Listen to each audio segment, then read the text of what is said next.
कहानी माँ का दर्द। मेरी आहट से माँ ने आंखें खोल दी।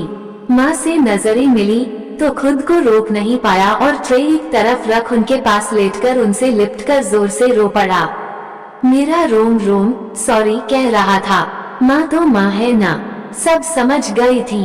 दोपहर 2 बजे मेरी आंख खुली। उनींदी आंखों से सामने टंगी घड़ी पर नजर डाली थी। आज फिर मैंने कॉलेज की छुट्टी कर ली थी। इंजीनियरिंग का मेरा अंतिम वर्ष है, पर कॉलेज जाने की मेरी इच्छा ही नहीं होती है। आंखें बंद किए ही मैंने रात में लिखी अपनी कविताओं के बारे में सोचा। बड़ा संतोष व खुशी हुई। आजकल मैं बहुत खुश हूँ। मैं कविताएं तो 4-5 सालों से एक डायरी में लिखता रहा था, पर एक दिन जब मैंने सोशल मीडिया पर अपनी कुछ कविताएं पोस्ट कर दी और मुझे अच्छा रिस्पॉन्स मिला, तो मेरे उत्साह की कोई सीमा न रही। मैंने अपना पेज भी बना लिया। मेरे प्रशंसकों की संख्या बढ़ती जा रही थी, जिसे देखकर मैं फूला नहीं समाता। जीवन में और क्या चाहिए। इतनी कम उम्र में इतनी प्रसिद्धि। मेरी एक ई-बुक भी आ गई है। मैं अब अपने छोटे मोटे खर्चों के लिए कमाई करने लगा हूँ। कॉलेज की फीस ही पापा देते हैं, बाकी मैं मैनेज करने लगा हूँ।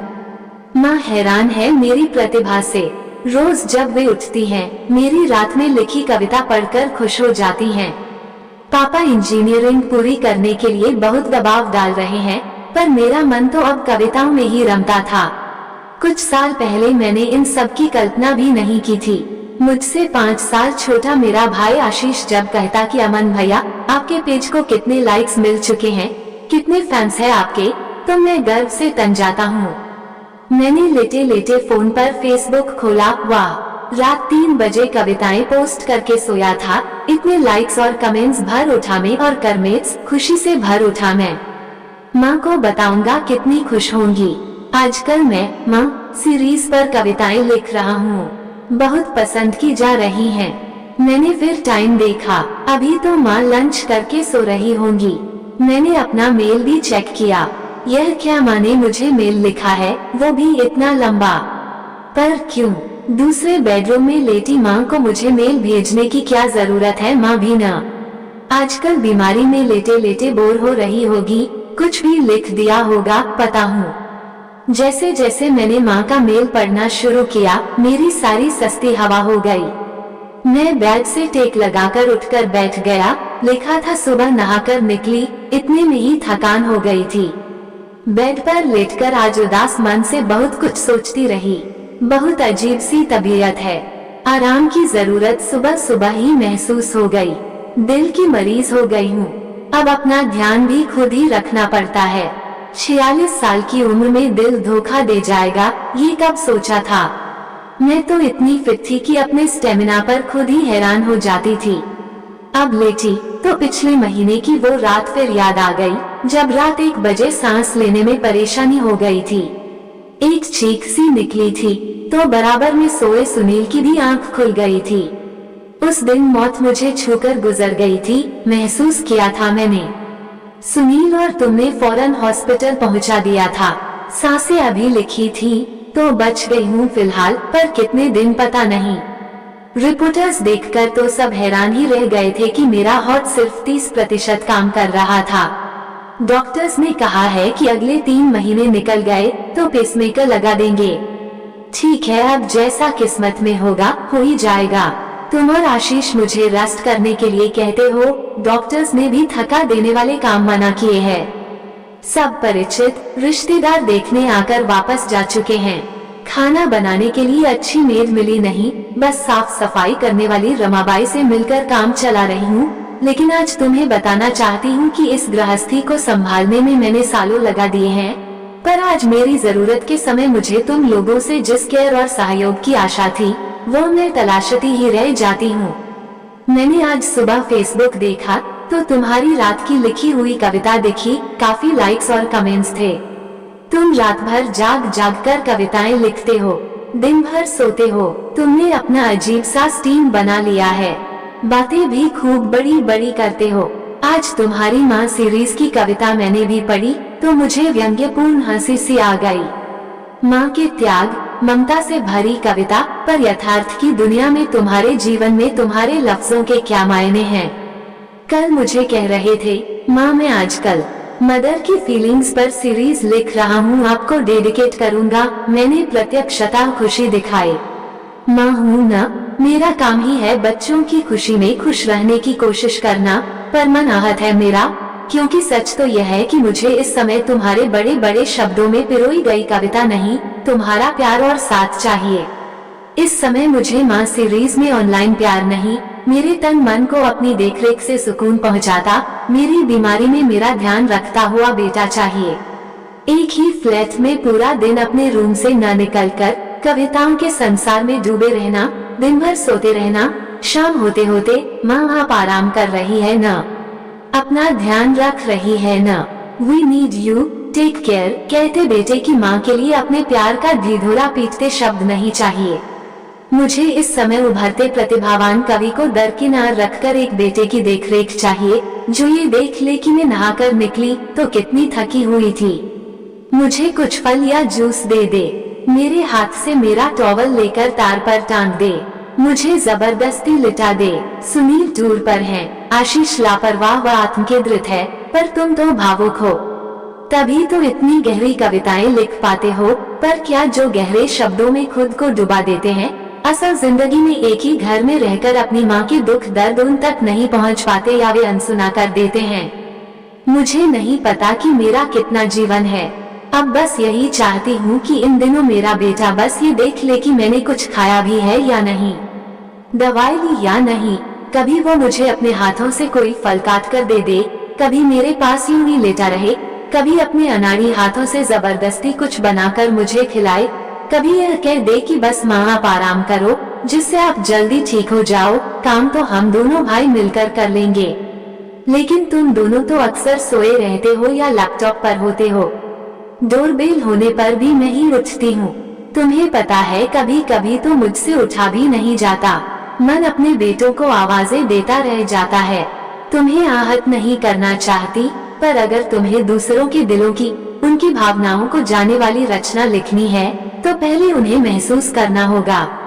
तुम्हारी माँ पर लिखी कविताएं मेरे दिल को नहीं छूती, मैं उन्हें शब्द समझकर पढ़ती हूँ और भूल जाती हूँ, तब वे किसी और को क्या छू पाएंगे।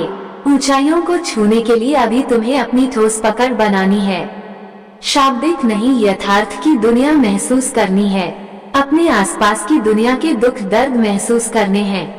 क्या तुम्हारे शब्द पाठक को छू पाएंगे जब तुम्हारी अपनी अस्वस्थ माँ अपनी कोमल भावनाओं को तुम्हारे साथ बांटने का इंतजार करती रह जाती है।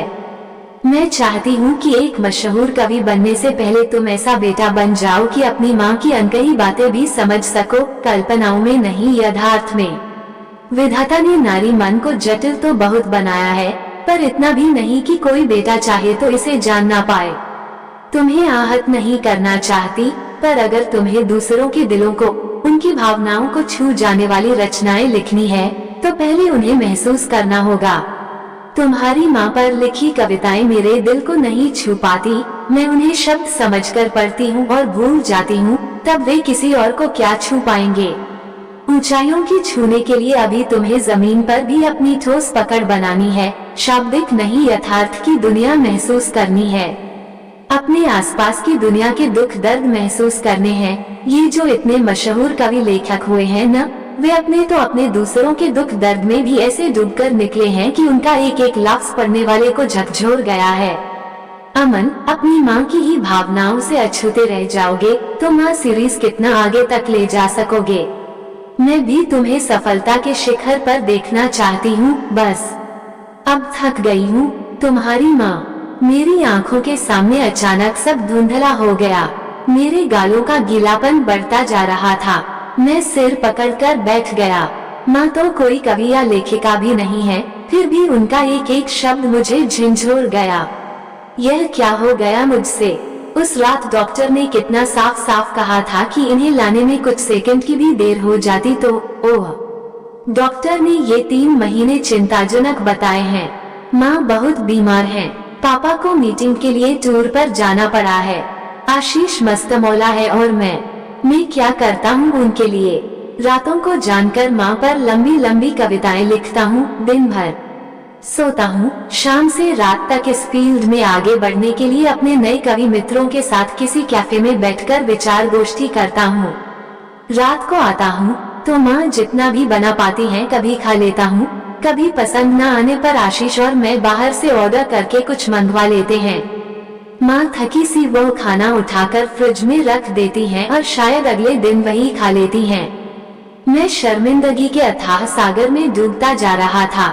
माँ को तो आराम करना है, पर कैसे करेगी वे आराम। मैं उनका हालचाल पूछकर अपनी कविताओं में डूब जाता हूँ। क्या कर रहा हूँ मैं? एक ही फ्लैट के दूसरे बेडरूम में लेटी अपनी अस्वस्थ माँ से इतना दूर हूँ मैं कि आज उन्हें अपने मन की बातें शेयर करने के लिए मुझे मेल लिखना पड़ा। लानत है मुझ पर, मैंने बराबर में सोए आशीष पर नजर डाली।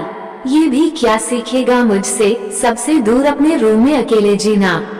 मैंने धीरे से जाकर माँ के बेडरूम का दरवाजा खोलकर झांका। माँ सो रही थी।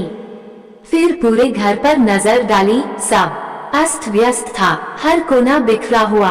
माँ को कैसे चैन आता होगा जब घर की ये हालत देखती होंगी। मेरी रुलाई फूट पड़ी, कितना दुख होता होगा उन्हें। 2 युवा बेटों के होते हुए उनके साथ कोई नहीं, कोई आराम नहीं, किसी को पता नहीं कि वे अपने लिए क्या बनाती हैं, क्या खाती हैं। आजकल कितनी चुप रहने लगी हैं। फ्रिज खोलकर देखा, कोई फल नहीं है घर में। माँ को फल कितने पसंद हैं। वॉशिंग मशीन के पास कपड़ों का ढेर लगा था। 2 दिन पहले माँ ने मशीन चलाई थी। कपड़े सुखाने में ही हौंफ गई थी माँ। मुझे याद आया जब शाम की माँ थकी सी हाथ में कपड़े लेकर अचानक चेयर पर बैठ गई थी। मैं उस समय माँ पर ही तो कविता लिख रहा था। मैंने क्यों नहीं उनके हाथ से कपड़े लेकर उन्हें लिटा दिया। माँ के मेल का एक एक शब्द मेरे दिमाग में हथौड़े की तरह बज रहा था। फ्रेश होकर मैंने उनके लिए उनकी पसंद की अदरक वाली चाय बनाई। पहली बार इस बीमारी में उनके लिए कुछ किया। मन पता नहीं कैसा हो रहा था। मैंने एक गिलास पानी, चाय, कुछ बिस्किट्स ट्रे में रखे और उनके रूम में पहुंचा। मेरी आहट से माँ ने आंखें खोल दी। माँ से नजरें मिली तो खुद को रोक नहीं पाया और ट्रे एक तरफ रख उनके पास लेटकर उनसे लिपटकर जोर से रो पड़ा। मेरा रोम रोम सॉरी कह रहा था। माँ तो माँ है ना। सब समझ गई थी। उन्होंने जैसे ही मेरा सिर सहलाया, मैंने भी महसूस कर लिया कि माँ ने मुझे माफ कर दिया है। वे समझ गई हैं कि मैं अपनी गलती महसूस कर चुका हूँ। उनके पास अपनी दुनिया में खोया हुआ एक कवि नहीं, उनका बेटा लेटा था। वे यही तो चाहती थी न। बस इतनी सी बात मैं समझ नहीं पाया था। हम दोनों ने एक शब्द भी नहीं कहा था, पर दोनों एक दूसरे की भावनाएं महसूस कर रहे थे। इस मौन में बड़ा स्नेह था, शांति थी, ममता थी। मैं इस मौन से अभिभूत होता चला गया था। हम दोनों की ही आंखों से माँ बेटे के प्रेम की अविरल गंगा की गंगोत्री जैसे निःशब्द बहती चली जा रही थी। आपको ये कहानी कैसी लगी हमें कमेंट कर जरूर बताएं।